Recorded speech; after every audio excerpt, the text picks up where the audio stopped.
దేవుని ప్రియులను సంఘమైన మీ అందరికీ తండ్రైన దేవుని నుండి ప్రభువైన యేసుక్రీస్తు నుండి కృపయు సమాధానమును సమృద్ధిగా అనుగ్రహింపబడాలని దేవుణ్ణి మనస్ఫూర్తిగా వేడుకుంటూ ఉన్నాను. ప్రియులారా, ఈ దినము మనము పేతురు గారు రాసిన మొదటి పత్రిక మొదటి అధ్యాయంలో ఉన్నటువంటి కొత్త భాగమును ప్రభు యొక్క సహాయం శక్తి చేత ధ్యానించడానికి మనం ముందుకు సాగుదాం. గతించిన వారము మనం విన్నట్టుగా కొంత పరిచయం మీ ముందు పెట్టడం జరిగింది. ఈ పత్రికను గురించి పేతురు గారు రాస్తున్నటువంటి ఈ పత్రిక ప్రధానమైన ఉద్దేశము, వారున్న ఆ సమయాల్లో సుమారుగా క్రీస్తు శకము 64 నుంచి 67 మధ్యకాలంలో రోమా ప్రభుత్వ నిర్ణయాల వల్ల క్రైస్తవుల మీద ఎదురైనటువంటి ఆ అపరిమితమైన హింసను తట్టుకొనుటకును, ఆ శ్రమలో ప్రభునామమును బట్టి బలముగా నిలబడగలుగుటకు ఈ మాటలు పంపబడ్డాయి విశ్వాసుల చెంతకన్నటువంటి విషయాన్ని మనం గుర్తు చేసుకున్నాం. ప్రధానంగా పేతురు గారు రాయడంలో ఉద్దేశం ఏమిటి అని అంటే, చెదిరిపోయినటువంటి మిగిలిన విశ్వాసులను స్థిరపరచాలన్నటువంటి అభిప్రాయము. ఈ మొదటి మాటలు చదువుతున్నప్పుడే మనకు అర్థమవుతుంది, రోమా సామ్రాజ్యంలో హింస తలెత్తినందుకు దాని పరిసరంగా అంటే దాని చుట్టుపక్కల ఉన్న దేశంలకు చెదిరిపోయారట యాత్రికులుగా. ఒక పొంతు, గలతియా, కప్పుదోకియా, బితూనియా ఇలాంటి దేశంలో ఎంతో చెదిరిపోయారట. చెదిరిపోయిన వారు ఏమనుకున్నారు అని అంటే, ఈ శ్రమ ఈ రోమా సామ్రాజ్యంలో మాత్రమే ఉంది, ఇక్కడ నుంచి దూరంగా ఇంకొక చోటుకి వెళ్ళిపోతే మనం శ్రమ నుంచి కొంత తప్పించుకోగలం కదా అని వారు అనుకున్నారు. కానీ పేతురు గారు పరిశుద్ధాత్మ దేవుని యందు ఎరిగిన వాడై అప్పటికే ఆయన రాసి పంపిస్తున్నాడు, చెదిరిపోయిన ఆ దేశంలో ఎందుకు కూడా ప్రభునామం నిమిత్తం మనం హింస ఎదుర్కొన్న బద్దులుగా ఉన్నామన్నటువంటి ఉద్దేశం నెరిగి ఈ మాటలు వారికి పంపిస్తున్నాడు. ఒకవేళ మనం ఇలా ఆలోచిద్దాం, వారు చెదిరిపోయిన వేరే ప్రాంతాల్లో శ్రమే లేదనుకోండి, ఈరోజు మనం చదువుకుంటున్న ఈ ఉత్తరమే ఉండకపోయేది. దీన్ని బట్టి మనం స్థిరంగా ఏం చెప్పొచ్చు అనంటే, వీరెక్కడికైతే చెదిరిపోయారో రోమా సామ్రాజ్యమును బట్టి దాని చుట్టుపక్కల ఉన్న మిగిలిన దేశంలో ఎందుకు కూడా క్రైస్తవులను హింసించడం ఆ సమయానికి మొదలైపోయిందండి.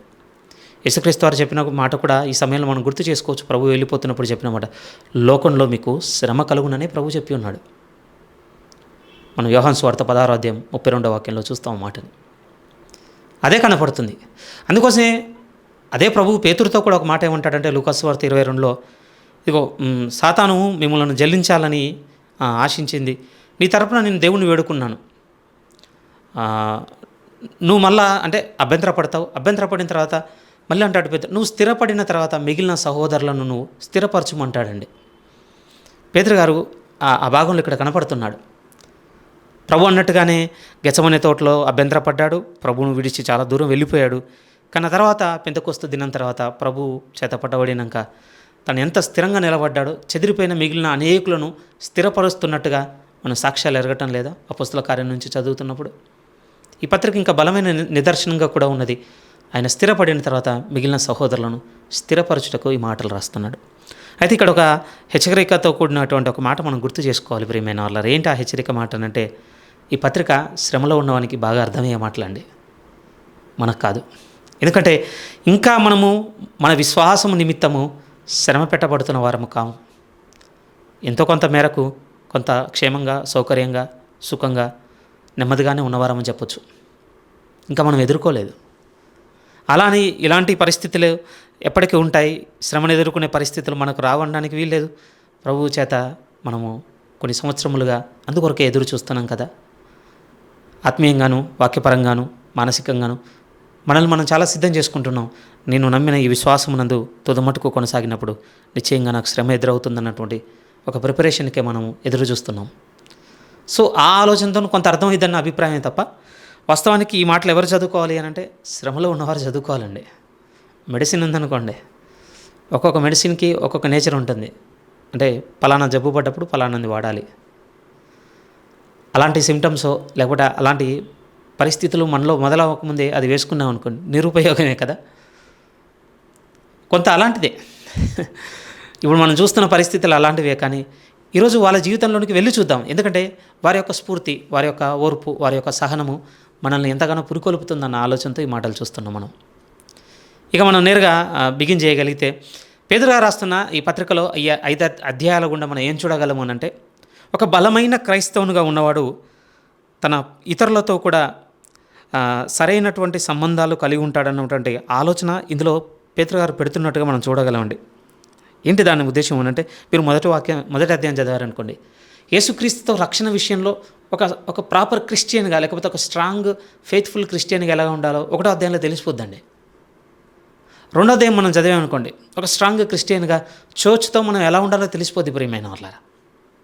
రెండో అధ్యాయం సగభాగం నుంచి మళ్ళీ మనం చూసామనుకోండి, ఒక స్ట్రాంగ్ క్రిస్టియన్గా విశ్వాస విషయంలో బలంగా ఉన్నప్పుడు మనము అధికారాలతో లేకపోతే మన చుట్టూ ఉన్నటువంటి ప్రభుత్వంతో మనం ఏ విధంగా ఉండాలో ఒక రైట్ రిలేషన్ని బిల్డ్ చేస్తాడు పేతురు గారు.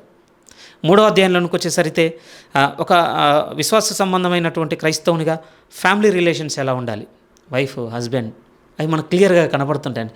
అంటే ఒక్కొక్క చాప్టర్లో ఆయన ఏమి స్థిరపరుస్తున్నాడు అని అంటే, ప్రభునామం నిమిత్తం మనం శ్రమను ఎదుర్కొంటున్నప్పుడు ప్రభు కొరకు విశ్వాస విషయంలో బలంగా నిలబడుట అంటే మన మన ముందున్నటువంటి మన రిలేషన్స్తో కూడా మనం ప్రాపర్గా ఉండాలన్నటువంటి విషయాన్ని రాస్తున్నట్టుగా మనం చూడగలం.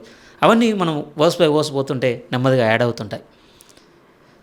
ఇక మనం బిగినింగ్లోనే చూడగలిగితే మొదటి అధ్యాయం మొదటి వాక్యం ఏమని రాస్తున్నాడంటే, యేసుక్రీస్తు అపోస్తుడైన పేతురు తండ్రి అయిన దేవుని భవిష్యత్ జ్ఞానమును బట్టి ఆత్మ వలని పరిశుద్ధత పొందిన వారే విధేయులగుటకును యేసుక్రీస్తు రక్తం వలన ప్రోక్షింపబడుటకును ఏర్పరచబడిన వారికి, అనగా పొంతు, గలతీయ, కపదోకియ, ఆసియా, బితూనియాను దేశంలో ఎందు చేరిన వారిలో చేరిన యాత్రికులకు శుభమని చెప్పిరు ఆయనది, మీకు కృపయు సమాధానమును విస్తరిల్లునుగాక.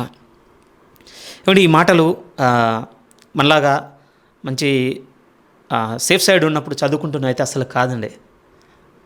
ఆ సఫరింగ్లో ఆ శ్రమను ఎదుర్కొంటున్నప్పుడు చదువుతున్న మాటలు. సో బిగినింగ్ వర్డ్స్ ఎలా ఉండాలి చెప్పండి. ఏదో చెప్తున్నాడు అనుకోండి, అసలే ఒకవైపు బాధ, ఇంకోవైపు శ్రమ, రేపటి గురించినటువంటి అయోమయం, గందరగోళం, ఏంటి పరిస్థితులు అన్నటువంటి ఎదురుచూపు. అంతే కదండి. శరణార్థులుగా ఒక దగ్గరికి వెళ్ళిపోవాల్సిన వచ్చిందనుకోండి, మనం ఇక్కడున్న వీటన్నిటిని వదిలేసుకొని పోయిన రోజు తెలుస్తుందండి. నిమిషం మనకు కంగారే ప్రియమైన ఎట్నుంచి ఏమొస్తుందో, ఎవరు ఏమడుగుతారో, లేకపోతే ఇంకేం చేస్తారో, అధికారాలు ఏంటి, లేకపోతే లోకల్గా ఉన్నటువంటి పోలీస్ సిస్టమ్స్ ఏంటి, మనల్ని ఏమడుగుతారు, ఎక్కడ తీసుకెళ్తారు, ఇది ఇంకొక వైపు ఆలోచిస్తే మన మీద ఏ అపవాదులు మోపుతారు, వీరెవరో అనుమానితులుగా ఉన్నారు, అసలు మన సొసైటీలోనికి ఎందుకు వచ్చారు, వీళ్ళు ఏం చేయబోతున్నారు, ఇక్కడ ఏదైనా గలిబిలి సృష్టించడానికి వచ్చారా, లేకపోతే ఇంతకుముందు జరిగిన గొడవకు వీళ్ళకి ఏమైనా లింక్ ఉందా, ఎన్ని సంఘర్షణలు ఉంటాయి చెప్పండి. అంత ఒత్తిడి మధ్య నిజంగా వెళ్తున్న మాటలు ఎలా ఉండాలండి, ఇట్లా ఓపెన్ చేసి చదవగానే ఒక తెలియని బలం వచ్చేటట్టుగా రాయబడి ఉండాలి కదా. అలానే రాస్తున్నాడు పేతురు గారు. ఆయన బిగిన్ చేయడం ఎలా బిగిన్ చేశాడు అని అంటే, ముందు తనను గురించి చెప్పుకుంటున్నాడు ప్రియమైన వాళ్ళు. మనం లెటర్ రాసే విధానానికంటే అప్పుడు లెటర్ రాసే విధానం చాలా క్లియర్గా ఉంది. ఎందుకంటే ఎవరు రాస్తున్నారో ముందు చదవగానే తెలిసిపోతుంది. మన లెటర్ విధానం ఎలా ఉంటుందంటే, మొత్తం ఇన్ఫర్మేషన్ తర్వాత కింద మనం చెప్పుకుంటాం కదా మన పేరు, ఇది రివర్స్. కానీ ప్రాపర్ స్ట్రక్చర్ ఇదే ప్రియమైన వాళ్ళు.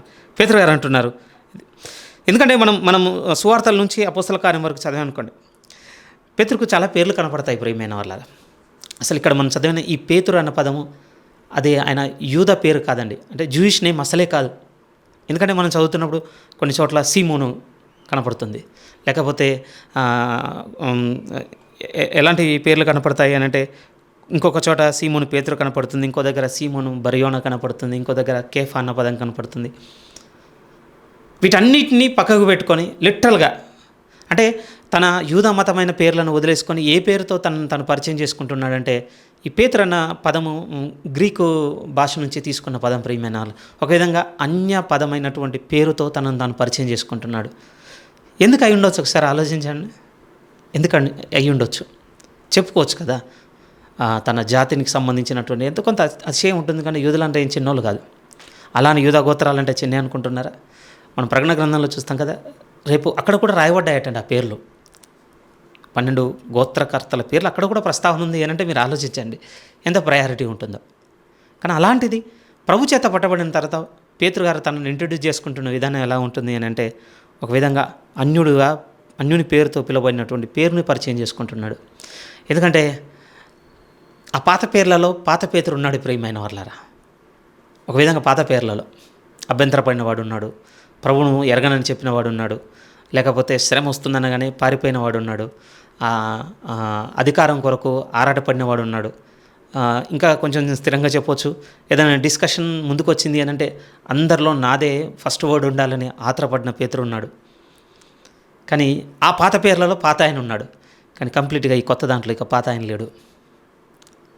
ఇందులో ఎవరున్నారు అంటే, ఇక ప్రభువు ప్రభువు చేత పట్టబడిన తర్వాత ఒక స్థిరముగా, ఒక బండగా, నిజముగా ఒక రాయిగా నిలబడిపోయినటువంటి ఒక పేతురుని రుజువు చూయించుకుంటున్నాడు.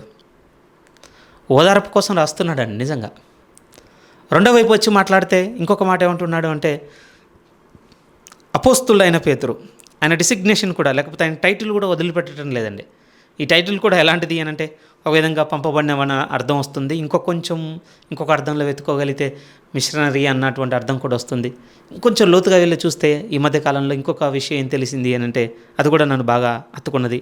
ఇంకా లోతైన అర్థంగా ఏం కనపడుతుంది అని అంటే, ఒక రాజ్యం తరపున బయలుదేరినటువంటి ఒక సైనికుడు, లేకపోతే ఎలా చెప్పాలి, ఒక రాజ్యం తరపున బయలుదేరి ఇంకొక రాజ్యంలోనికి ప్రవేశించి అక్కడున్న వారిని స్వాధీనపరచుకునే, లేకపోతే అక్కడ ఉన్న వారిని జయించేటువంటి సైనికుడిగా బయలుదేరిన వానికి కూడా ఎలాంటి పేరు వస్తుందట అంటే అపోస్తల్స్ అని పేరు వస్తుందటండి.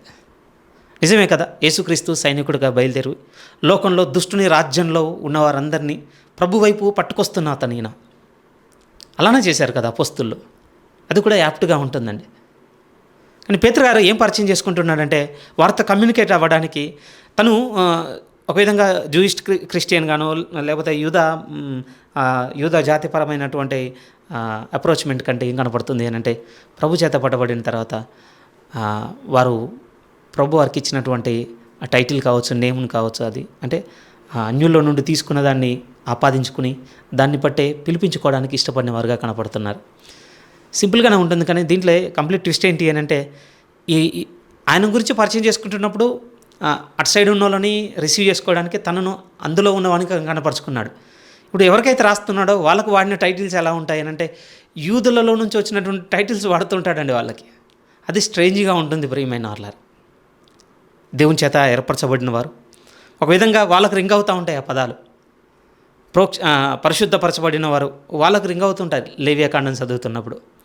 ప్రోక్షింపబడిన వారు నిర్గమకాండము, ఒక విధంగా బలి జరగగానే దాని రక్తము ప్రోక్షించడం, ఆ పదాలు. ఇంకొంచెం ముందుకు వచ్చి మాట్లాడితే చెదిరిపోయిన యాత్రికులకు అని రాస్తున్నాను. ఈ పదాలను ఎవరివి అనంటే పాత నిబంధన చదువుతుంటే వాళ్ళకి ప్రియమైన వాళ్ళారు. తెలుసు కదా, అబ్రహాం గారితో దేవుడు అంటాడు, ఇక 4వ తరం వచ్చి స్వతంత్రించుకుంటుంది. అక్కడ నుంచి మళ్ళీ వేరే వేరే దేశాలకు చెదిరిపోవడం, వేరే రాజులు వచ్చి వాళ్ళని జయించి చెరలోనికి తీసుకెళ్ళిపోవడం. ఎంతసేపు దేవుడు వాగ్దానం చేస్తున్నటువంటి పాలు తేనెలు ప్రవహించు పాలస్తీనాలోనికి ప్రవేశించకముందు వాళ్ళ ప్రయాణం అంతా చూస్తుంటే ఎలా ఉంటుందంటే, యాత్రికులుగా ఈ దేశానికి ఆ దేశానికి చెదిరిపోయినటువంటి జాతిగా కనపడుతుందండి. అంతే కదా. ఒకే అంటే ఏ రాజు అయితే దేవునికి విధేయంగా నడిపింపబడుతుంటాడో అతడు వచ్చి యుద్ధాలు జయించి వీళ్ళందరినీ తీసుకొచ్చి మళ్ళీ యెరూషలేములో పెట్టి ఆ దేశంలో ఉన్నంతకాలం మాత్రమే వారు దేవుడు వాగ్దానం చేసిన దాన్ని పొందుకున్నట్టుగా ఉంటారు. మళ్ళీ అవిధేయుడైన రాజు రావడం, మళ్ళీ వేరే వాళ్ళు వచ్చి జయించడం, మళ్ళీ వాళ్ళు చెరలోని తీసుకెళ్ళిపోవడం, చెరలో కొన్ని సంవత్సరాలు ఉండిపోవడం. అది ఇర్మియా కాలంలో 70 ఏళ్ళ చెర, దానియేలు పీరియడ్ వరకు కావచ్చు, మనం ఐగుప్తు చెర 430 సంవత్సరాలు కావచ్చు, తర్వాత రోమ సామ్రాజ్యం కిందకి వెళ్ళిపోవడం కావచ్చు. అవన్నీ చూస్తుంటే లిటరల్గా యూదులు అలా మిగిలిపోయారండి యాత్రికులుగా. అలానే కొత్త నిబంధనలో కూడా కనపడదంటే స్థిరంగా చెప్తాడు. ఈ పత్రికలో కనపడుతుంది, హెబ్రీ పత్రికలో కనపడుతుంది, మనం భూమి మీద పరదేశంలో యాత్రికులమై ఉన్నాము. ఈ రెండో విషయాన్ని ఎందుకు మీ ప్రస్తావన తీసుకొని వస్తున్నానంటే, ఇప్పుడు టైటిల్స్ అన్నీ యూదులకు సంబంధించినవి, సుపీరియర్ పీపుల్ అని పిలువబడుతున్నవి, వాళ్ళకు సంబంధించిన టైటిల్స్ అన్ని వీళ్ళకి ఇస్తున్నాడు. ఒకసారి ఆలోచిద్దాం, ఎందుకు ఇచ్చి ఉండొచ్చు? అసలు శ్రమ ఎందుకు వచ్చిందంటే మీరు క్రైస్తవులను చెప్పబడ్డానికి వచ్చింది. కానీ ఆ టైంలో ఏం జరిగిందట తెలుసా అండి, యూదులుగా ఉన్న వాళ్ళు చాలా రాయల్టీస్ మంచిగా అనుభవించారటండి. ఆ టైంలో వాళ్ళకి సఫరింగ్ లేదండి. ఎందుకు లేదు అని అంటే, పొత్తు రాజ్యం నడిచిందండి అప్పుడు. రోమా ప్రభుత్వం, హేరోదు రాజు, వీళ్ళ అండర్స్టాండింగ్తో కొంచెం పొత్తు రాజ్యం నడిచింది. అందుకోసం యూదులకు చాలా ఫేవర్స్ ఉండేనట్టండి. యూదులకు ఎంత ఫేవర్స్ ఉండేనట్టంటే, అసలు ఒకవేళ జూయిష్ సిటిజన్ అయ్యాడు అనుకోండి, యూదా జాతీయుడైతే అతను సైనికులు కూడా చేరనవసరం లేదట. అలాంటి ఎగ్జంప్షన్స్ ఉండేనట్టండి వాళ్ళకి ఆ టైంలో. ఒకసారి మీరు ఆలోచించండి, ప్రభు నామమును బట్టి విశ్వాసంలోకి వచ్చిన వీరందరూ ప్రభుని బట్టి ఇంత సఫర్ అవుతుంటే యూదునిగా మిగిలిపోయిన వాడు ఎంత ఆనందపడుతుండొచ్చు. ఎందుకంటే పేతురు గారు రాస్తున్నది కూడా యూదుల్లో నుండి క్రైస్తవ్యంలోనికి మారి శ్రమను ఎదుర్కొంటూ అక్కడి నుంచి చెదిరిపోయిన వాళ్ళకి రాస్తున్నాడండి. అయ్యో, మనం బిగినింగ్లో ఉండిపోయింటే అయిపోయేది, ఇంత బాధ రాకపోయేది కదా మనకు. ఇల్లు వదిలేసి మన చరస్థిర గతులన్నింటిని వదిలేసి ఎక్కడికో పారిపోయి తలదాచుకునే పరిస్థితులు ఏంటిది. అసలు వాళ్ళు కదా ఏర్పరచబడ్డ వాళ్ళు కదా ప్రత్యేకింపబడిన వారు, వాళ్ళు కదా ప్రోక్షింపబడిన వారు. అలాంటి సందిగ్ధంలోనికి జారిపోయి ఉండొచ్చు ప్రియమైన వాళ్ళ. లేకపోతే ఎందుకు చెప్తాడు చెప్పండి పేతురు గారు? Complete shift. ఇప్పుడు ఎంత బలమైన మాటలు రాస్తున్నాడు. మీరు గుర్తుపెట్టుకోండి, దేవుని చేత ఇప్పుడు ఏర్పరచబడిన వారు మీరు, పరిశుద్ధాత్మ వలన మీరు పరిశుద్ధపరచబడిన వారు, యేసుక్రీస్తు రక్తం వలన ప్రోక్షింపబడిన వారు. అసలు యాత్రికులుగా చెదిరిపోయి ఉన్నది ఇప్పుడు మీరు.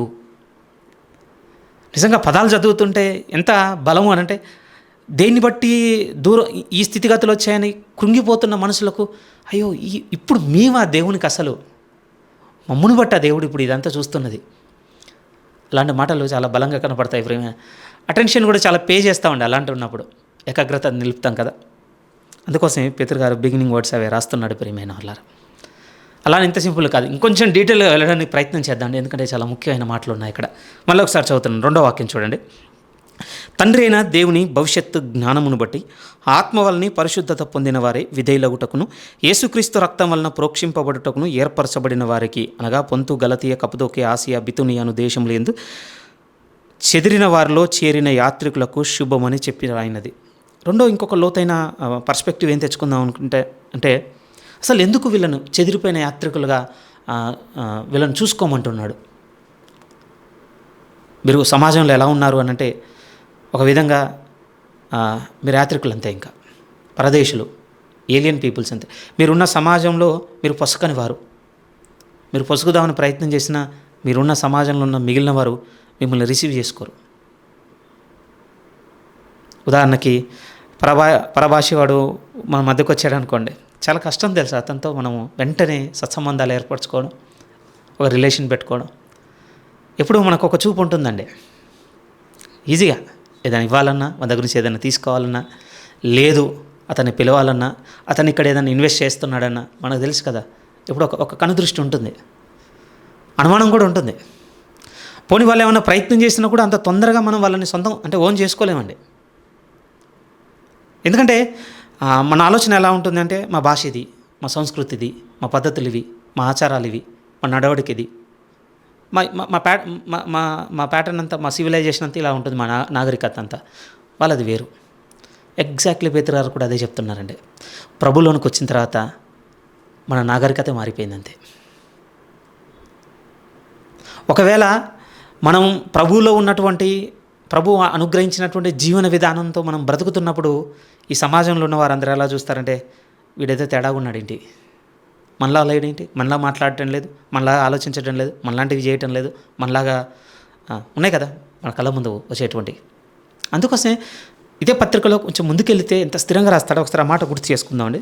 ఆ రోజు చాలా డీటెయిల్గా ఎక్స్ప్లెయిన్ చేసుకుందాం. కానీ 4వ అధ్యాయంలోకి మీరు వస్తే, 4వ అధ్యాయం 3 నుంచి చూడండి.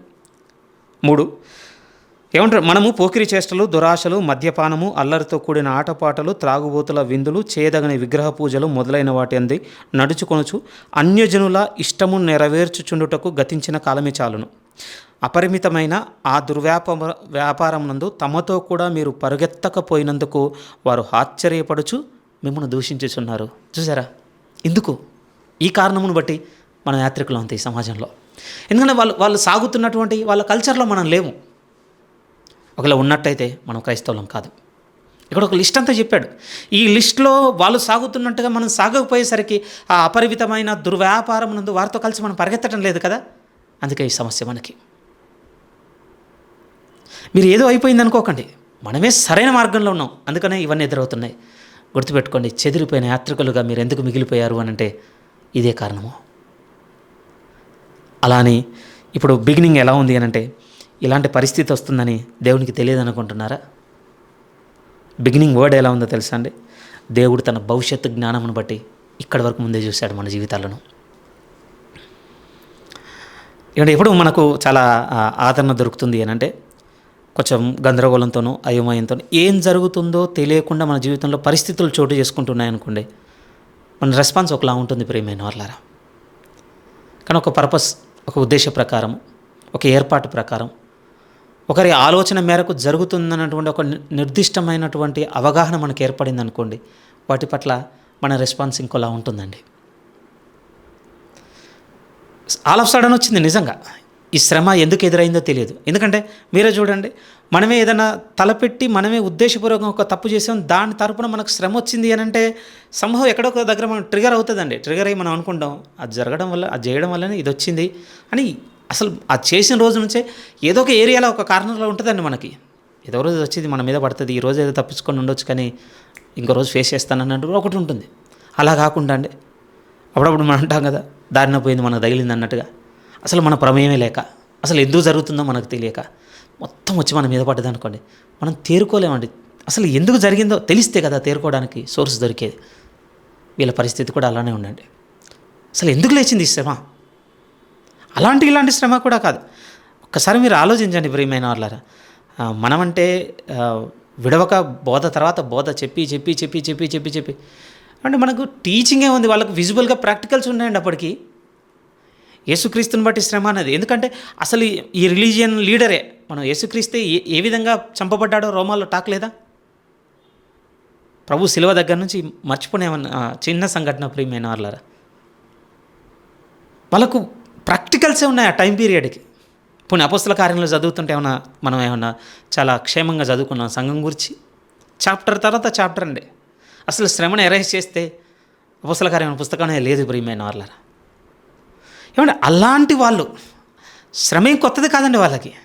కానీ ఇది వచ్చి అసలు ఇంత భయంకరమైన శ్రమ రేగింది, పారిపోవాల్సిన పరిస్థితులు ఏర్పడ్డాయంటే అంటే కళ్ళ ముందున్న శ్రమ ఎంత తీవ్ర స్థాయిలో ఉండొచ్చు మన ఊహకు కూడా అందంది ప్రియమైన వాళ్ళ.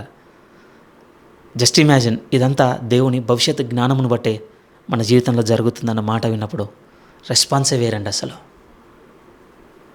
పే అటెన్షన్ అన్నాను కదా, అది స్టార్ట్ అవుతుందండి. అందుకోసం అసలు బిగినింగ్ వర్డ్స్ ఎంటైర్లీ డిఫరెంట్ ప్రియమైన వాళ్ళ. చాలా లోతు కూడా ఇంకా స్థిరంగా చెప్పొచ్చు. ఈ ఫస్ట్ ఫేజ్ సఫరింగ్లోనే పేతురు గారు చనిపోయారటండి. అక్కడ ఏర్పడింది కదా 63 నుంచి 67 సంథింగ్. ఆ ఫస్ట్ ఫేజ్ సఫరింగ్లోనే పేతురుని చంపేశారట ప్రియమైన వాళ్ళ. అంటే ఈ మాటలు రాసిన చాలా కొద్ది నెలలకే నిజంగా ఆ పరిస్థితుల మధ్య ఆయన కూడా ఉన్నాడు కనుక, లిటరల్గా ఆ ప్రాంతంలోనే ఉన్నాడు కనుక, కల్లారా చూస్తున్నాడు కనుక స్థిరంగా చెప్పగలుగుతున్న మాటలను ఇవన్నీ. తండ్రి అయిన దేవుని భవిష్యత్తు జ్ఞానంను బట్టి మనం ఏర్పరచబడ్డాం, మర్చిపోకండి. ఏంటిది దేవుని ఏర్పాట్లో ఉందా? ఉంది. మనం ఈ విధంగా శ్రమను ఎదుర్కోవాలనేది దేవుని ఏర్పాట. అవును, ఏర్పాటు. మన ఆలోచనలు మారుతాయి ప్రియమైన వాళ్ళారా. మారకపోతే ఆ దేవుడిని ఎందుకు నమ్ముకుంటాం చెప్పండి మనం? అంతే కదా. తీసేస్తాడు కదా అన్న నిర్ణయానికి రాస్తున్న పత్రిక కాదండి ఇది. దేవుని ఏర్పాటును బట్టి జరుగుతుంది, ఓర్చుకోండి అని చెప్పడానికి రాయబడిన పత్రిక అండి ఇది. నిజము. మళ్ళీ మాట రిపీట్ చేస్తున్నాను. దేవుడాన్ని హ్యాండిల్ చేస్తాడు కనుక తీసేస్తాడు అని చెప్పడానికి రాసిన మాటలు కావు ఇవి.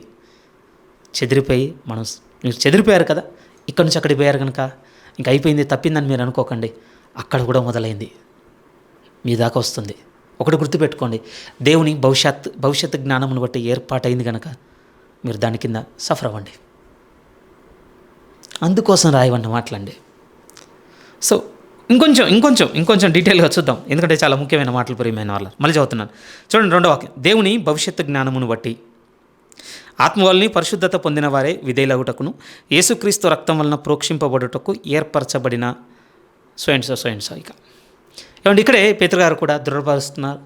దేవుడు ముగ్గురై ఉన్నాడు అన్నటువంటి ఆలోచనని.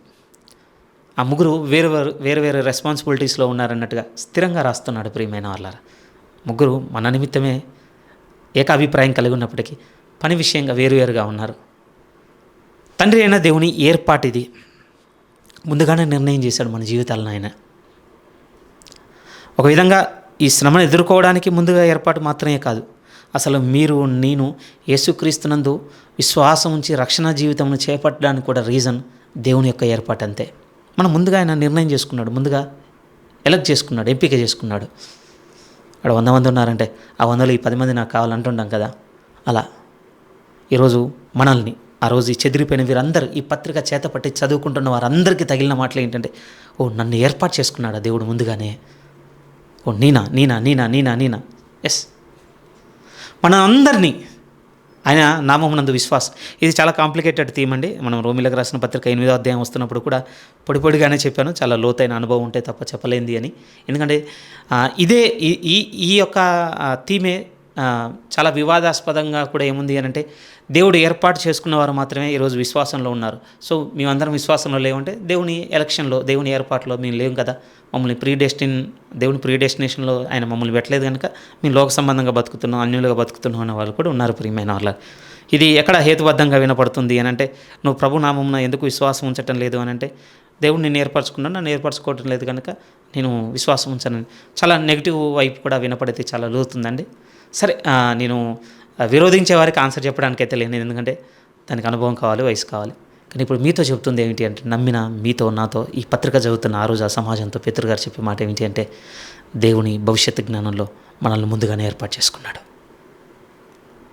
ఏ విధంగా అప్పుడు త్రిత్వంలో ఉన్న రెండవ దేవుని ప్రస్తావన తీసుకుని వచ్చి, పరిశుద్ధాత్మ వలన అంటే ఆత్మ వలన పరిశుద్ధపరచబడిన వారే. ఎలా తెలుస్తుంది? మీకు నాకు ఎలా తెలుస్తుంది దేవుని ఏర్పాట్లో నేనున్నానని ఎలా తెలుస్తుంది? రెండవ పర్సన్ మినిస్ట్రీలో మనకు రివీల్ అవుతుందండి. జాగ్రత్తగా వినండి, ఇది కొంచెం ముఖ్యమైనది. మనకెలా దేవుడు నన్ను ఏర్పాటు చేసుకున్నాడని, ఆయన నన్ను ముందుగానే ప్రీడెస్టిన్ చేసుకున్నాడని మనకు ఎలా తెలుస్తుందంటే, రెండవ వ్యక్తి మినిస్ట్రీలో ఏంటి, పరిశుద్ధాత్మ దేవుని మినిస్ట్రీలో ఏముందట అంటే, ఆత్మ వలన పరిశుద్ధపరచబడిన వారే. ఏంటి దాని అర్థము? క్లియర్గా చెప్తున్నాడు. ఏమంటున్నాడంటే, మనకు తెలుగు అనువాదంగా ఏం కనపడుతుంది అంటే, పరిశుద్ధపరచబడిన వారై అన్నటువంటి పదం మనకు కనపడుతుంది. కానీ దీని సరైనటువంటి అర్థం ఏమిటి అని అంటే, పరిశుద్ధాత్మ వలన తన్ను తాను చాలా ప్రత్యేకంగా ఎన్నికైన వానిగా, లేకపోతే సరే బైబిల్లో ఉన్నటువంటి ఒక రిఫరెన్స్తో మాట్లాడుకుందాం. చూడు, తిమోతికి రాసిన 2వ పత్రిక, ప్లీజ్ ఒకసారి ఇక్కడికి రండి. దీన్ని చూపిస్తే కొంత నేను అర్థం చేయించడానికి ప్రయత్నం అవుతుంది నాకు. తిమోతికి రాసిన 2వ పత్రిక 2వ అధ్యాయం 21వ వాక్యాన్ని మీరు జాగ్రత్తగా చూడగలిగితే, 21వ వాక్యం ఇక్కడ ఒక మాట రాస్తే ఉంటుంది, ఎవడైనను వీటిలో చేరక తన్ను తాను పవిత్రపరచుకొనిన ఎడల వాడు పరిశుద్ధపరచబడి. అక్కడ ఆత్మ వలని పరిశుద్ధపరచబడిన వారే అన్నదానికి ఎగ్జాక్ట్ మీనింగ్ ఏంటంటే ఇక్కడ ఉంది ప్రియమైన వాళ్ళ. వీటిలో చేరక, ఓకే కాంటెక్స్ట్ వేరు, కానీ కాంటెక్స్ట్ దేని గుర్తు చేస్తుంది?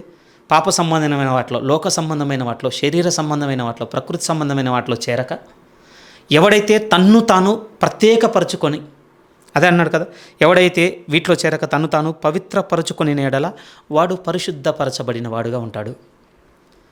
మన జీవితంలో, ప్రభుత్వం నడుస్తున్న ఈ జీవితంలో లోక సంబంధమైనటువంటి మాలిన్యము, శరీర సంబంధమైనటువంటి మనసు, వీటిని అంటకుండా మనల్ని మనం పవిత్రపరచుకుంటున్నాము అనంటే, అది రెండో వైపు మనకు ఎంత నిర్ధారణగా ఉంది అని అంటే, నేను ప్రభు చేత ఏర్పరచబడిన వానిగా ఉంటున్నాను అనడానికి గుర్తుగా ఉంది ప్రియమైన వాళ్ళారా. నేను ఇలా కలుస్తాను అలా కలుస్తాను అంటే అట్లేం లేదండి. దేవుని దగ్గర మన దగ్గర ఉందేమో, మన దగ్గర ఉండడం అంటే చర్చ్లో మనం చేయగలమేమో. సోమవారం నుంచి శనివారం వరకు నాకు నచ్చినవి నేను చేసి, మీకు నచ్చినవి మీరు చేసి, ఆదివారం రాగానే మీరు నేను ఒకే చర్చ్కి పోయి కూర్చొని 3 గంటలు ఉండి రాగలమేమో. అది భూ సంబంధంగా ఒక సమాజంగా కనపడుతుంది కనుక మన బలంతోనో మన కళ్ళ ముందు ఉన్నటువంటి మనుషుల మంచితనంతో కొన్ని నడిచిపోతున్నాయండి. దేవుని దగ్గర నడుస్తుంది అనుకుంటున్నారా? నువ్వు ప్రియమైన వాళ్ళారా. అదే పేతురులో అంటాడు, తిమోతిలో అంటాడు, ప్రభు తన వారిని, మనం చదివిన మాటల పైన అనుకుంటాను, ఒకసారి ఆ మాట కూడా చూద్దాం. చూడండి, 2వ అధ్యాయంలోనే 19లోనే ఉంది. దేవుని యొక్క స్థిరమైన పునాది నిలకడగా ఉన్నది. కిందని అంటాడు, ప్రభువు తన వారిని ఎరుగును అనున్నది, ప్రభు నామము ఒప్పుకొను ప్రతి వాడును దుర్నీతి నుండి తొలగిపోవాలనున్నది దానికి ముద్రగా ఉన్నది. ఎంత క్లియర్గా ఉంది చూడండి ఫ్రీ.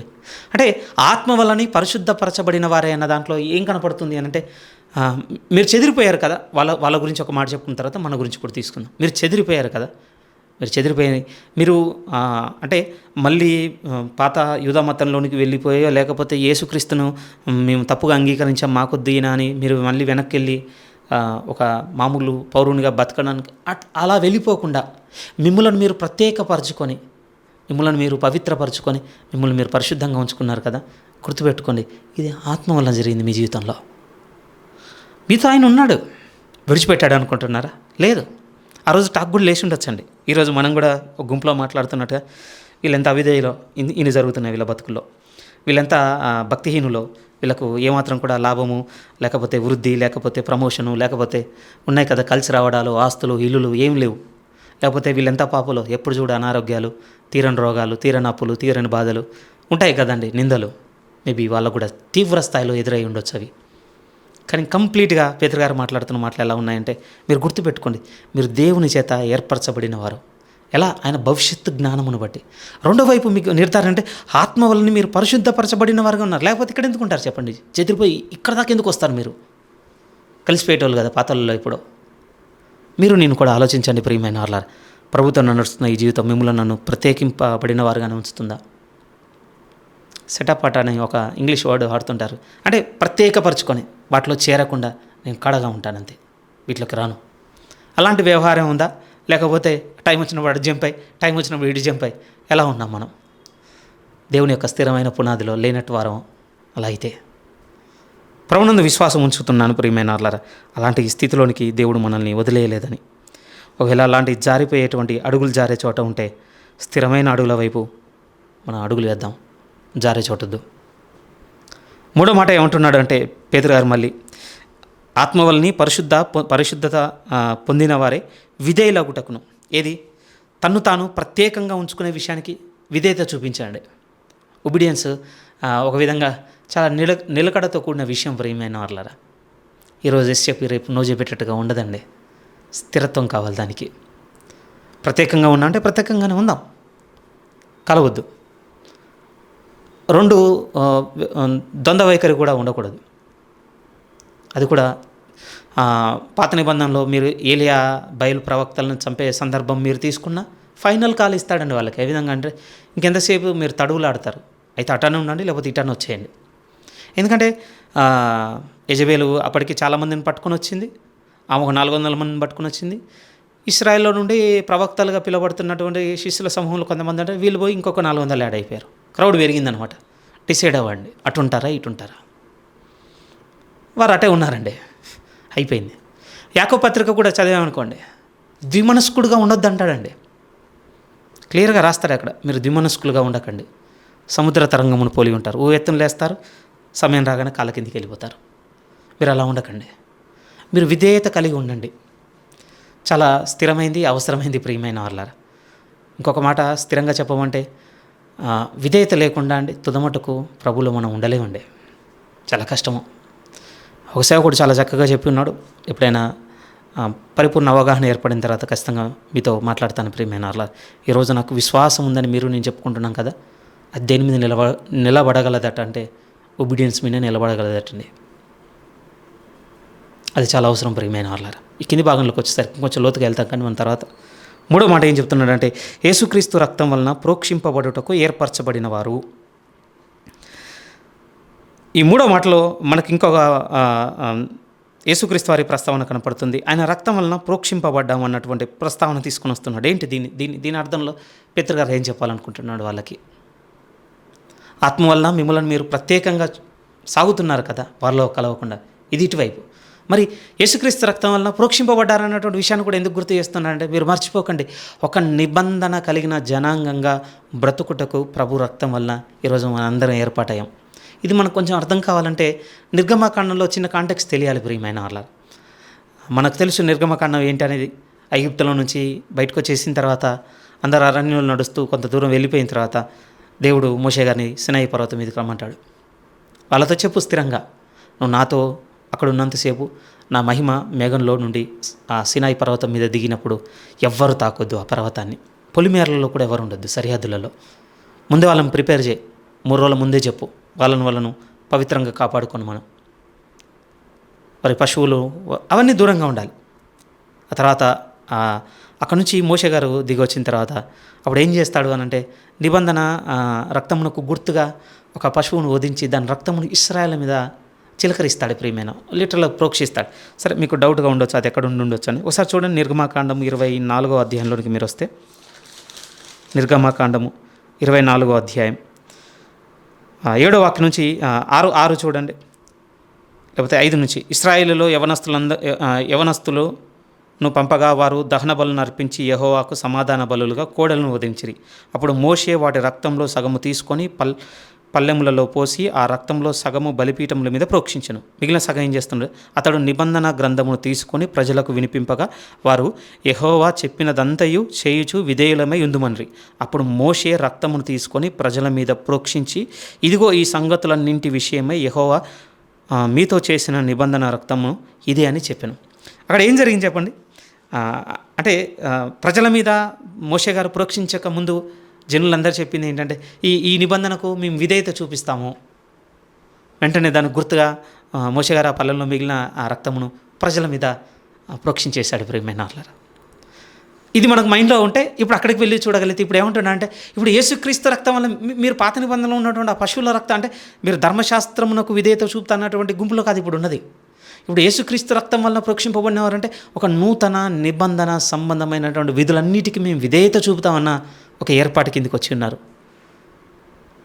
మీరు చూడండి ప్రియమైన వాళ్ళ, ఈ పదాలు ఎంత లోతుగా ఎంత ప్రారంభపు మాటల్లోనే కనపడుతున్నాయంటే, ఇవన్నీ ఎందుకు రాస్తున్నాడు అని అంటే ఇది దేవుని ఏర్పాటు అని చెప్తున్నాడు ప్రియమైన వాళ్ళతో. అలా చెదిరిపోయిన ఈ నిబంధనకు విధేయత చూపించడంలో మీరు వెనకడుగు వేయకూడదు. మిమ్మల్ని మీరు ప్రత్యేకపరచుకొని మిమ్మల్ని మీరు పవిత్రులుగా కాపాడుకునే విషయంలో కూడా ఇక మీరు వెనకడుగు వేయకూడదు. ఇదంతా దేవుని ఏర్పాటు. మీరు ఒకసారి ఆలోచించండి, ఎందుకు ఏర్పాటు చేసుకొని ఉండొచ్చండి దేవుడు మనల్ని? ఆయన భవిష్యత్తు జ్ఞానమును బట్టి. మనలో ఏమన్నా సామర్థ్యం అంటారా? మనలో ఏమన్నా తెలివితేటలు అంటారా? ఏవి కావు ప్రియమైన వాళ్ళారా. ఒకే ఒక్క కారణమును బట్టి. ఆ కారణం ఏమిటి అని అంటే దేవుడు మనలను ప్రేమించడం బట్టి, అంతే. ఇంకా ఏ ఎలిజిబిలిటీ క్రైటీరియా లేదండి మీ దగ్గర, నా దగ్గర. దీన్ని బట్టి దేవునికి నేను ఇష్టం, దీనికి బట్టి దేవుడు నన్ను చూజ్ చేసుకున్నాడు, అసలు ఈ ఎబిలిటీ నాలోనే ఉంది, ఏం లేదండి. అలా ఎబిలిటీ ఉన్న వాళ్ళందరినీ దేవుడు మీరు చదువుకుంటారండి, సున్నాకు తీసుకొని వెళ్ళి మళ్ళీ అక్కడి నుంచి ఆయన అనుకున్న సామర్థ్యం కలగజేసి వాడుకున్న దేవుడు ప్రియమైన వాళ్ళ ఆయన. పాత నిబంధన నుంచి కొత్త నిబంధన వరకు మీరు ఏ భక్తునైనా తీసుకోండి, ప్రతి ఒక్కరిని ఒక ఉన్న స్థితి నుంచి స్క్రాచ్కి తీసుకెళ్ళి మళ్ళీ ఆ స్క్రాచ్ నుంచి మళ్ళీ ఆయన అనుకున్న సామర్థ్యమును కలగజేసి ఈరోజు మన కళ్ళ ముందు నిలబెట్టినటువంటి ఆయన తప్ప వీళ్ళలో ఏదో ఉంది కనుక, మోషే గొప్ప నమ్మకమైన వాడు కనుక ఆయనను ఏర్పాటు చేసుకుంది కాదు, అబ్రహాము విశ్వాసులకు తండ్రి కనుక ఏర్పాటు చేసుకుంది కాదు, దావీదు మహాబలాఢ్యుడైన రాజు హృదయానుసారుడు, ఏం కావండి. కారణం ఒక్కటే, దేవుడు ప్రేమించటం బట్టి. దీనికి సంబంధించినటువంటి విట్నెస్ కూడా మీకు కావాలంటే ఐ థింక్ ఒకసారి ఇది కూడా మనల్ని చాలా హంబుల్ చేయడానికి అవసరం అండి. ఒకసారి చూడండి, ద్వితీయోపదేశకాండంలోనే ఒక మాట చదువుతాను ప్రియమైన వాళ్ళ. ద్వితీయోపదేశకాండము 7వ అధ్యాయం అనుకుంటాను, ఒకసారి మీరు రాగలిగినట్లయితే. రైట్, 7వ అధ్యాయమే. ద్వితీయోపదేశకాండము 7వ అధ్యాయం 7వ వాక్యం మీరు చూడగలిగితే, ఇశ్రాయేలుతో మాట్లాడుతున్నాడు, తీసుకోగలిగితే మనతో కూడా మాట్లాడుతున్న మాట అవుతుంది. 6 నుంచి నేను చదువుతున్నాను. నీవు నీ దేవుడైన యెహోవాకు ప్రతిష్ఠిత జనము. నీ దేవుడైన యెహోవా భూమి మీద ఉన్న సమస్త జనముల కంటే నిన్ను ఎక్కువగా ఎంచి నిన్ను తనకు స్వకీయ జనముగా ఏర్పరచుకొనెను. ఎందుకు? మీరు సర్వ జనముల కంటే విస్తార జనమని యెహోవా మిమ్మును ప్రేమించి మిమ్మల్ని ఏర్పరచుకొనలేదు. మీరు క్రౌడ్ ఎక్కువ ఉన్నారు కనుక దేవుడు మిమ్మల్ని చూజ్ చేసుకుంది కాదు. రెండో మాట ఏమంటున్నాడు అని అంటే, సమస్త జనముల కంటే మీరు లెక్కకు తక్కువే కదా. అయితే యెహోవా మిమ్మును ప్రేమించువాడు గనుకను, తాను మీ తండ్రులకు చేసిన ప్రమాణము నెరవేర్చువాడు గనుకను యెహోవా బాహుబలం చేత మిమ్మల్ని రప్పించి దాసుల గృహం నుండి ఐగుప్తు ఫరో చేతిలో నుండి మిమ్మల్ని విడిపించెను. ఇదే రీజన్, ఆయన ప్రేమించువాడు గనుక, అంతే. ఆయన ప్రేమైన వాళ్ళారా. అందుకోసమేనండి ఈవెన్ మనకు నూతన నిబంధనలో కూడా చెప్పిన మాట కదా, ఎవరిని ఏర్పరచుకున్నాడు? గనులన, గొప్పవారిన, తెలివైన వారిన? వీరెవరు కాదు. వారందరినీ సిగ్గుపరచుటకు, విద్య లేని వారిని, మూర్ఖులను, అవిధేయులను, ఒక విధంగా ఎలాంటి లిస్ట్ ఇచ్చాడు మన కొరింథీలో. ఈ మాటలన్నీ ఎంత ఆదరణ కొరకు ముందు పంపబడుతున్నాయి అనంటే, ఒకవైపు దేవుడు విడిచాడన్నటువంటి స్థితిలో నుండి లేదు, తండ్రి అయిన దేవుని ఏర్పాటు అది. పరిశుద్ధాత్మ దేవుని వలన మిమ్మల్ని మీరు పవిత్రపరచుకొనికో మీరు వారిలో చేరకుండా ఇక్కడ దాకా సాగారు. రెండో వైపు వచ్చి మూడో వైపు వచ్చి చెప్తే యేసుక్రీస్తు రక్తం వలన ప్రోక్షింపబడ్డారు. ఆయన నిబంధనకు విధేయత చూపుతున్నారు కనుక ఈ పరిస్థితులు. అందుకోసమే మీరు ఈ ప్రాంతాలకు యాత్రికులుగా చెదిరిపోయి ఉన్నారు. కానీ ఒకటి గుర్తుపెట్టుకోండి, ఏమన్నాడంటే, తండ్రి అయిన ఇలాంటి పరిస్థితుల మధ్య ఉన్న మీకు కృపయు సమాధానమును విస్తరిలునుగా కానీ వాళ్ళతో గ్రీటింగ్ వర్డ్స్తో బిగిన్ చేస్తున్నాడు ప్రియమైన వాళ్ళ. వెంటనే అక్కడి నుంచి మనం కిందికి రాగలిగితే 3వ వాక్యం నుంచి మనం ముందుకు సాగుదామండి. 3వ వాక్యం నుంచి, మన ప్రభు అయిన యేసుక్రీస్తు తండ్రి అయిన దేవుడు స్తుతింపబడునుగాక. ఎందుకు ఈ మాట? మీరు చెప్పండి. ఆరోగ్యంతో, సంతోషంతో మీకు మంచి ప్రమోషనో, లేకపోతే మీ ఇంట్లో ఇంకేదో సంతోషకరమైన విషయం జరిగినప్పుడు మీ ఇంటికి సంఘం వచ్చో, లేకపోతే ఒక విశ్వాసం వచ్చో, ఒక సేవకుడు వచ్చో దేవుని స్తుతించాడు అనుకోని సంతోషపడతారండి. మీరు పడతారు, నేను పడతాను. అలా కాకుండా ఈరోజు మన ఇంట్లో నష్టం జరిగి, లేకపోతే ఎవరో మన సొత్తు దొంగిలించో, లేకపోతే మనకు తెలియకుండానే వేరే వాళ్ళు మనల్ని విపరీతంగా గాయపరచో, లేకపోతే మనకి ఏదైనా తీవ్రమైన అనారోగ్యం వచ్చి మనం మంచం పట్టి ఉన్నప్పుడు మన ఇంట్లోనికి వచ్చి తండ్రి అయిన దేవుడు స్తుతింపబడును గాక అన్న పదం అన్నాను అనుకోండి, ఏంటి ఆమేన్ హల్లెలూయా అంటారా? నెవ్వరండి. పదాలు దాటుకు రావు ప్రియమైన వాళ్ళ పెదాలు వస్తాయి, పెదాలు దాటి పదాలు రావండి. రానే రావు. మీరు చెప్పండి, ఈ 3వ వాక్యం చదివినప్పుడు ఏ విధంగా ఉండొచ్చు వాళ్ళ పరిస్థితులు? కానీ ఆ తర్వాత పేతురు గారు చేర్చినటువంటి అద్భుతమైన వివరణ చూస్తే చాలా లోతుగా ఉంటుంది ప్రియమైన వాళ్ళ. ఏ కారణంను బట్టి అంటే 3 విషయాలను బట్టి తండ్రి అయిన దేవుడు స్తుతింపబడిన ఈ పరిస్థితుల మధ్య ఉన్న మీతో చెప్తున్నాను. 3 విషయాలను బట్టి. మొదటి విషయం ఏమంటున్నాడో మీరు చూడండి, 4వ వాక్యం. మృతులలో నుండి యేసుక్రీస్తు తిరిగి లేచుట వలన జీవంతో కూడిన నిరీక్షణ మనకు కలుగునట్లు, అనగా అక్షయమైనది, నిర్మలమైనది, వాడవారనిదైన స్వాస్థ్యము మనకు కలుగునట్లు ఆయన తన విశేష కనికరము చొప్పున మనలను మరలా జన్మింపజేసెను. ఇప్పుడు ఇక్కడ ఎదుర్కొంటున్నటువంటి ఈ శ్రమను చూసి ప్రభు మనకు పిలిచిన పిలుపులో ఉన్నటువంటి అశ్రేష్టమైన దాన్ని మీరు మర్చిపోకండి. బిగినింగ్ తీసుకెళ్ళి ఆ బిగినింగ్ వర్డ్స్ ఎలా రాస్తున్నాడో తెలుసా? అసలు మనల్ని మరలా ఎందుకు జన్మింపజేశాడో మర్చిపోకండి. ఎందుకంటే ఆ కింద క్లియర్గా చెబుతున్నాడు ప్రియమైన వాళ్ళారా. ఏమంటాడు? జీవంతో కూడిన నిరీక్షణ మనకు కలుగునట్లు ఏం జరిగింది అని అంటే, ఆయన అంటే మృతులలో నుండి యేసుక్రీస్తు తిరిగి లేచాడు అని చెప్తున్నాడండి. ఆయన తిరిగి లేవడం వలన ఏం దొరికిందట అంటే, ఈరోజు మనకి ఒక లివింగ్ హోప్ దొరికిందట అండి. ప్రభు పాస్ట్ ఈవెంట్ని బట్టి మన భవిష్యత్తు సంబంధించినటువంటి ఒక బలమైనటువంటి రుజువు ఏర్పడింది. ఆ రుజువు కొరకు మనం బ్రతుకుతున్నాం కనుక ఇప్పుడు మీరు ఎదుర్కొంటున్న శ్రమను బట్టి మీరు ఇబ్బంది పడకండి. రేపు మనం ఎదుర్కోబోతుంది అంటే, రేపు మనం పొందుకోబోతుంది ఎంత బలమైంది అని అంటే, అది అక్షయమైనది, నిర్మలమైనది, వాడవారనేది, ఒక స్వాస్థ్యం ఉన్నది అక్కడ.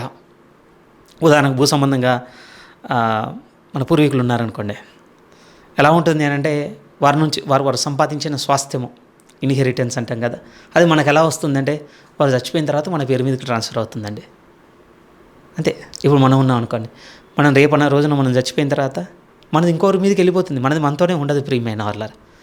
బట్ స్ట్రేంజ్లీ అండి, ఎంత బలంగా చెప్తున్నాడంటే పరిశుద్ధాత్మ దేవుడు, ఇక్కడ మనం చచ్చిపోగానేటండి రేపు మన పేరు మీద ఒక ఇన్హెరిటెన్స్ మనం పొందుకుంటామంటండి. అదే చెప్తున్నాడు. ఒక స్వాస్థ్యము పరలోకమునందు మీ కొరకు భద్రపరచబడి ఉన్నది. ఇక్కడ మనం మరణించగానే భూ సంబంధంగా ఎలా ఉంటుందంటే, మనం చచ్చిపోగానే మన పేరు మీద ఇంకొని పోతుంది, మనతో ఏముండదు ఇక. అందుకోసం అంటుంటారు కదా, లోకంలో చెప్పి దగ్గర నుంచి బైబిల్ దాకా చెప్పింది, మనం ఈ లోకంలోనికి ఏమీ తెలియదు, ఈ లోకంలో నుండి ఏమీ తీసుకొని పోము. అంతే. చరిత్ర అంతా మాట్లాడుకుంటూ వచ్చిందే, ఆధ్యాత్మికత అంతా మాట్లాడుకుంటూ వచ్చిందే. ఇక్కడ నుంచి మనం తీసుకుపోయేది ఏం లేదు. మనం పోగానే మన పేరు మీద ఇంకొని పేరు మీదకి వెళ్ళిపోతుంది. కానీ మనకు ఏర్పడినటువంటి ఒక జీవప్రదమైన నిరీక్షణ, ఒక లివింగ్ హోప్ ఏమంటున్నాడంటే, జీవం కలిగిన నిరీక్షణ. మనం ఇక్కడ మరణించగానే రేపు మన పేరు మీద పరలోకం నందు ఒక స్వాస్థ్యమును మనం పొందుకోబోతున్నామంట. అది ఎలాంటిది ఏంటంటే, పదాలతో చెప్తున్నాడు ఆయన, అది వాడదు, నిర్మలమైనది, ఇంకా స్పాయిల్ అవ్వదట అనేది, అక్షయమైనది, ఎవర్ లాస్టింగ్గా ఎప్పటికి ఉండేది. అది మనం ఈరోజు పొందుకోవడానికి రీజన్ ఏమిటి అంటే, ప్రభువు మృతులలో నుండి లేచిన కారణమును బట్టి ఒక జీవప్రదమైన నిరీక్షణ మనకు దొరికింది. ఆ నిరీక్షణ గురి పెట్టుకొని ఇప్పుడు ఈ శ్రమను ఎదుర్కోండి. ఈ కారణమును బట్టి మీతో స్థిరంగా చెప్తున్నానని పేతురు గారు రాస్తున్నారు, తండ్రి అయిన దేవుడు స్తుతింపబడను గాక. ఇది ఫస్ట్ బ్లెస్సింగ్ అండి. సెకండ్ బ్లెస్సింగ్ మీరు చూడగలిగితే వెంటనే 5వ వాక్యంలో 2వ బ్లెస్సింగ్ ఏం చెప్తున్నాడో మీరు చూడండి. కడవరి కాలమందు బయలుపరచబడటకు సిద్ధంగా ఉన్న రక్షణ మీకు కలుగునట్లు విశ్వాసము ద్వారా దేవుని శక్తి చేత కాపాడబడ మీ కొరకు ఆ స్వాస్థ్యము పరలోకం నందు భద్రపరచబడి ఉన్నది. అది ఇంకా మనం వెయిటింగ్ అనమాట. అది కడవరి కాలమందు బయలుపరచబడటకు సిద్ధంగా ఉన్నది. అందుకోసం తెస్సలోనికలో కూడా ఇలాంటి విషయంలోనే పౌలు గారు కూడా తెస్సలోనిక సంఘాన్ని ఆ విధంగానే గుర్తు చేస్తాడండి. అది కూడా ఒకసారి అది చదువుకుందాం. ఒకసారి చూడండి. తెస్సలోనిక 2వ పత్రిక 1వ అధ్యాయంలోనికి మీరు వస్తే, తెసలోనిక 2వ పత్రిక 1వ అధ్యాయం ఐ థింక్ 8వ వాక్యం నుంచి చదువుతున్నాను. 6, 8 మనకు కలిసి ఉన్నాయి తెలుగులో.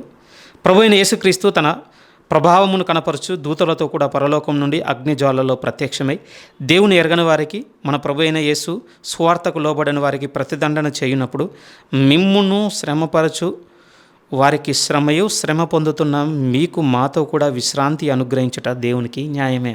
ఇప్పుడు మిమ్మల్ని శ్రమ పెడుతున్నారు కనుక మీరు ప్రతి శ్రమను వారికి కలగజేస్తానని మీరు చూడకండి. శ్రమను అరవండి. ఎందుకనంటే రేపు వచ్చినప్పుడు ప్రభు ఏం చేయబోతున్నాడు అంటే శ్రమ పెట్టిన వారికి దండన, శ్రమను అనుభవించడం మీకు మాతో కూడా విశ్రాంతి.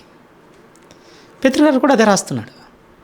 ఈ పరిస్థితుల్లో రకరకాలుగా ఆలోచించేటువంటి అభిప్రాయం మనకు ఏర్పడుతుండొచ్చు. కానీ ఎంత స్థిరమైన గుర్తు చేస్తున్నాడంటే భవిష్యత్తును ఒక జీవం కలిగిన నిరీక్షణ ఏర్పడింది.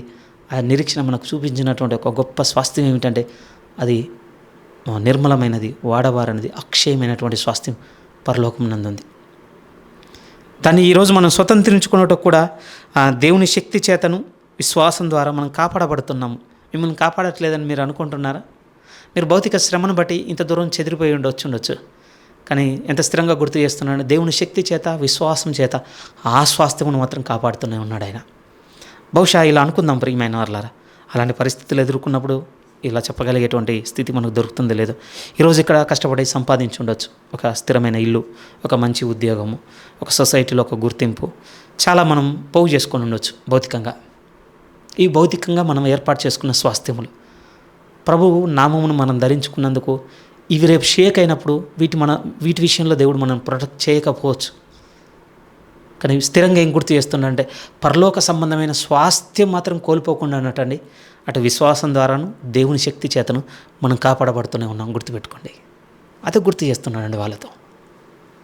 ఒక విధంగా నిర్భాగ్యులుగా ఆ శ్రమకు ఆ సమయంలో పారిపోయే సమయంలో బలమైనవి ఏవి పట్టుకొని రాలేని స్థితిగతుల్లో వచ్చేసి ఉండొచ్చు. ప్రిపేర్డ్గా ఏమన్నా వెకెట్ చేసేటట్టు ఉంటుందండి శ్రమ వచ్చినప్పుడు.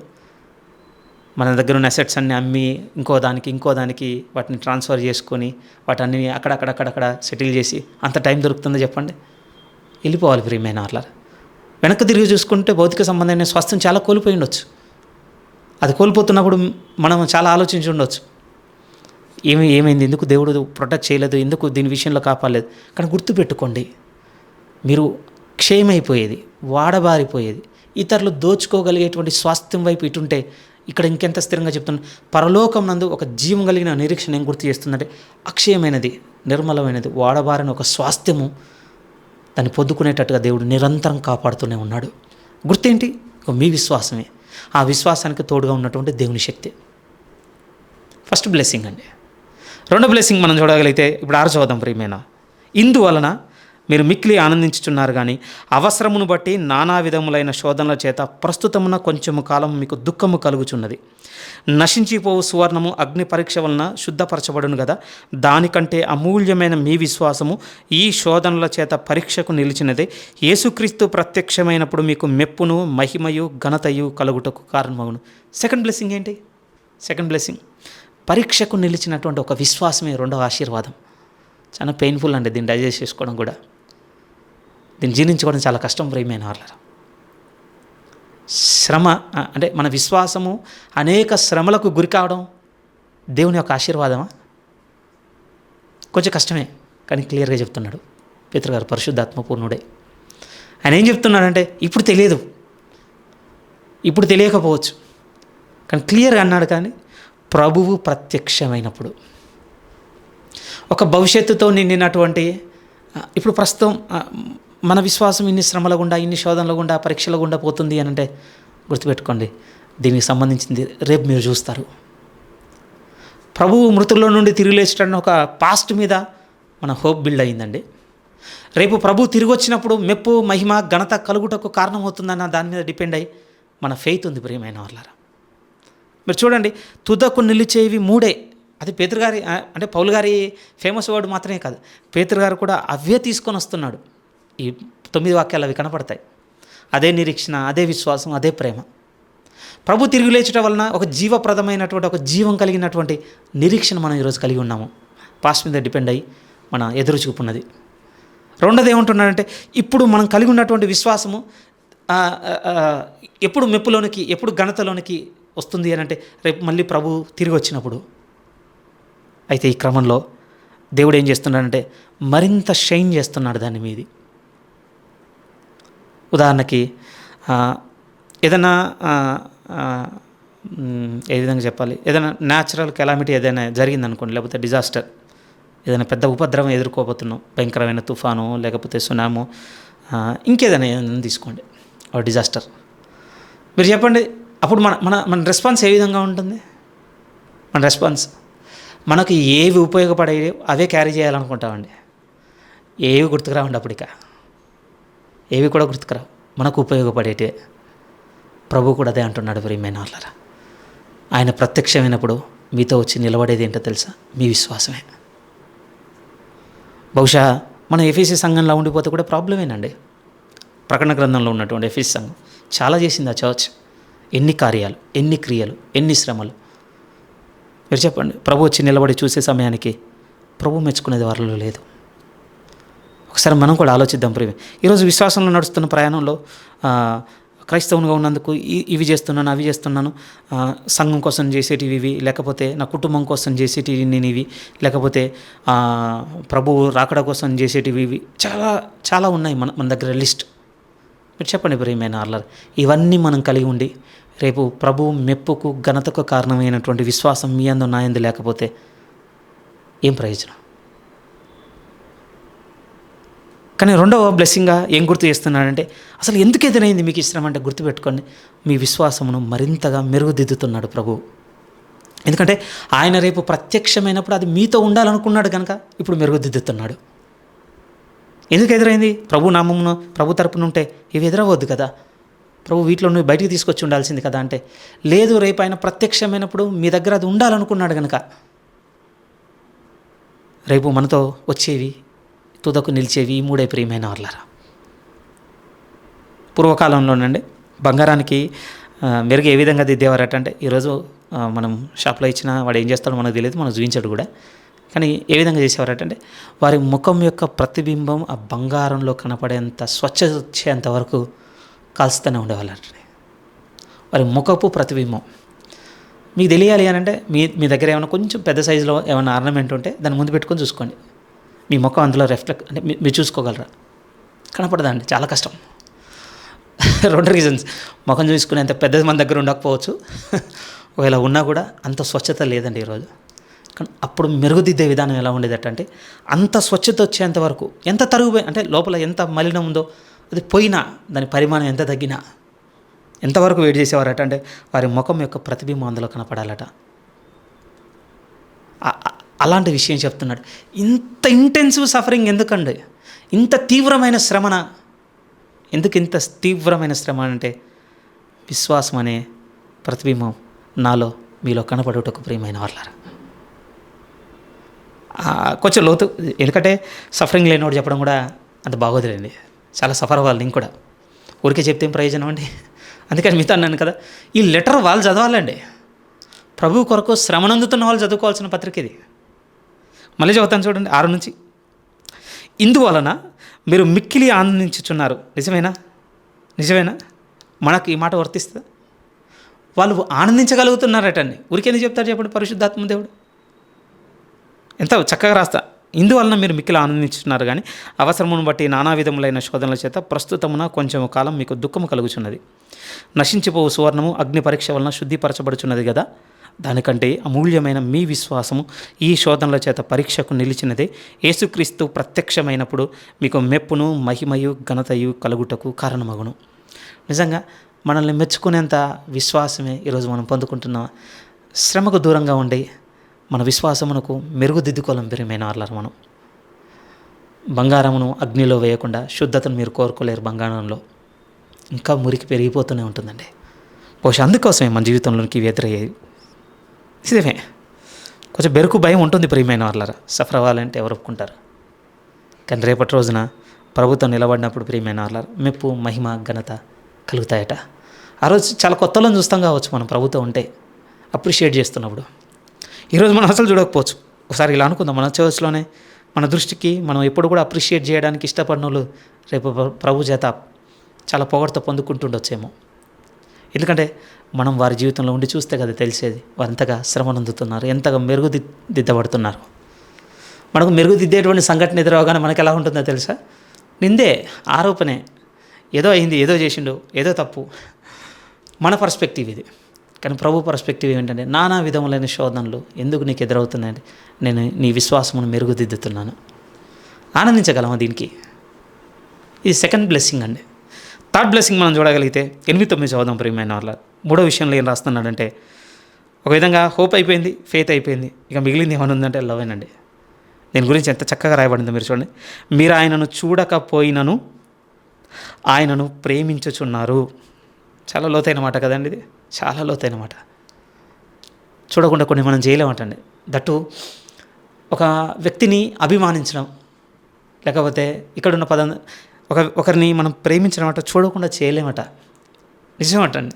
ఎందుకంటున్నానంటే, ఉదాహరణకి వారు మనకు ఎంత చేశారో, మీకు బెస్ట్ ఎగ్జాంపుల్ కావాలి అని అంటే ఇది కొంచెం ఆశ్చర్యంగా అవుతుంది, ఇంకా మా ఫ్యామిలీలో ఇంకా కొంచెం ఆశ్చర్యంగా అవుతుంది కూడా కావచ్చు, కానీ ఫ్యాక్ట్ ఇదే.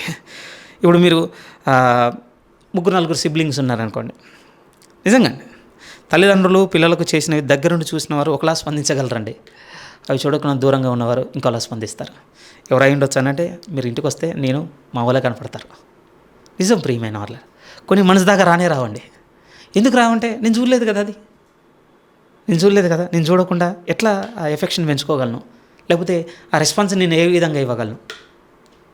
ఇది భౌతికంగా నిజమే, వాస్తవం, ఇది నిజంగా వాస్తవం, ఇలానే ఉంటుంది ప్రియమైన వాళ్ళు. కానీ ఇక్కడ మాట్లాడుతుంది ఎంత లోతైంది అని అంటే చాలా పారాడాక్స్ అండి, విరుద్ధ ప్రతిపాదనతో కూడింది. మీరు చూడకపోయినను ఆయన ప్రేమించుచున్నారు. తోమ దగ్గరికి వెళ్ళిపోద్దండి స్టేట్మెంట్, అంతే కదా. నువ్వు చూసి నమ్మావు, సంతోషం ఉందంటే నిన్ను బట్టి కంటే, ఇంకొక మాట చెప్తున్నాను, చూడక నమ్మిన వారు ధన్యులని నీతో చెప్తున్నాను తోమ. ఆ జాబితాలో వీళ్ళు ఉన్నారటండి. ఎలాంటి పరిస్థితుల మధ్య ఇంత సఫరింగ్ ఎదుర్కొంటున్నప్పుడు చూడక ఆ ప్రభువుని ప్రేమించగలుగుతున్నారు అనంటే ఎంత వింత, ఎంత అద్భుతం. ఈరోజు మరి మన పరిస్థితి ఏంటి ప్రియమైన వాళ్ళారా? ప్రభువును చూడక నమ్మే విషయంలో ఎంత స్థిరంగా ప్రభువుని మనం ప్రేమించగలుగుతున్నాం? కానీ మొత్తం చదువుదామండి. మీరు ఆయనను చూడకపోయినను ఆయనను ప్రేమించుచున్నారు గనక ఇప్పుడు ఆయనను కన్నులారా చూడకయే విశ్వసించుచు మీ విశ్వాసమునకు ఫలము అనగా ఆత్మరక్షణ పొందుచు చెప్పనశక్యమును మహిమాయుక్తమునైన సంతోషము గలవారై ఆనందించుచున్నారు. ఇలాంటి ఒక విధంగా ఆ సుప్రీం జాయ్ మన దగ్గర ఉందా అండి? కష్టమే ఉందని అనుకోవడం. చాలా కష్టపడుతున్నాం ప్రియమైన వాళ్ళారా ఈ ప్రభువుని ప్రేమించడంలో. ఎందుకంటే ఈ ప్రభువు మనకు చేస్తున్నవి మనకు కనపడటం లేదు. ఎందుకు కనపడటం లేదంటే మనం కోరుకున్నవి పొందుకోకపోయేసరికి ప్రభు ఏం చేయటం లేదని మీరు నేను అనుకుంటున్నామండి. అదైతే ఒప్పుకున్న బదులు మీరు నేను కోరుకున్నవి జరగకపోయేసరికి ప్రభు మీ జీవితంలో నా జీవితంలో ఏమీ చేయటం లేదని అనుకుంటున్నాం. మీరు చెప్పండి, ఇంత శ్రమ ఎదుర్కొన్న వాళ్ళు ఆ రోజు ఏం కోరుకొని ఉండొచ్చు? ఈ శ్రమ మా దాకా రావద్దని కోరుకొని ఉండొచ్చు కదా, కానీ వచ్చింది. వచ్చినందుకు ఇలా రెస్పాన్స్ ఎలా ఉందో తెలుసా? ఎంత చక్కగానో మీరు చూడకపోయినను ఆయన ప్రేమించుచున్నారు. ప్రజెంట్లో ఉందండి, అది ప్రజెంట్లో ఉంది. జాగ్రత్తగా ఆలోచించగలిగితే ప్రియమైన వాళ్ళారా, ప్రభు తిరిగి లేచటం వలన ఒక హోప్ బిల్డ్ అవుతుందండి మనలో. పాస్ట్ని బట్టి మన హోప్ ఉంది. ప్రభు రేపు ప్రత్యక్షమైనప్పుడు మెప్పు మహిమ ఘనత కలుగుటకు కారణమవునన్న దాని మీద డిపెండ్ అయ్యి మన ఫెయిత్ ఉంది. మరి లవ్ దేని మీద ఉంది డిపెండ్ అయ్యి? ఇప్పుడు ప్రేమ దేని మీద ఆధారపడి ఉంది మంది? దేని మీద అంటే ఇక్కడ ఉన్న మాటలతో చెప్పొచ్చు, ప్రస్తుతం మీకు నాకు యేసుక్రీస్తుతో ఉన్న సంబంధం మీద మన ప్రేమ బిల్డ్ అయ్యింది ప్రియమైన వాళ్ళారా. నా జీవితంలో ఆయన చూసుకోలేకపోతున్నాను కనుక, నేను ఎరగలేకపోతున్నానంటే ప్రేమ లేదు. నిజం. ప్రస్తుతం మన ఇద్దరు రిలేషన్, ప్రభుతో మీకున్న రిలేషన్ చాలా డిస్టర్బెన్స్తో ఉందండి. డిస్టర్బెన్స్తో ఉంది. దాని కొనసాగింపు మిగిలిన దాంట్లో వస్తుంది ప్రియమైన వాళ్ళ. దానిలో ఇంకొంచెం లోతుగా వెళ్ళడానికి మిగిలిన సందర్భం తీసుకుంది. ఎందుకంటే 10వ వాక్యం నుంచి ఇక ప్రవక్తలను కూడా గుంజుకొస్తాడు. ఎందుకంటే ప్రస్తుతం రిలేషన్ బిల్డ్ చేయాలి కదా, చాలా లోతుగా వెళ్తుంది ప్రియమైన వాళ్ళ. సరే, ఈరోజు మీకు అలా ముందు పెట్టడానికి ప్రయత్నం చేసింది ఏమిటి అంటే, క్లుప్తంగా చెప్పి ముగించేస్తాను. కొంచెం సమయం తీసుకున్నాను, క్షమించండి. వచ్చే వారం నుంచి సాధ్యమైతే ఆన్ టైంకి క్లోజ్ చేస్తుంటాను. మొదట ఏం కనపడుతుందంటే, తండ్రి అయిన దేవుని ఏర్పాట్లో ఉన్నారు మీరు మరవకండి. పరిశుద్ధాత్మ వలన మిమ్మల్ని మీరు ప్రత్యేకపరచుకొని బతుకుతున్నారు, ఆ విషయాన్ని కూడా మరవకండి.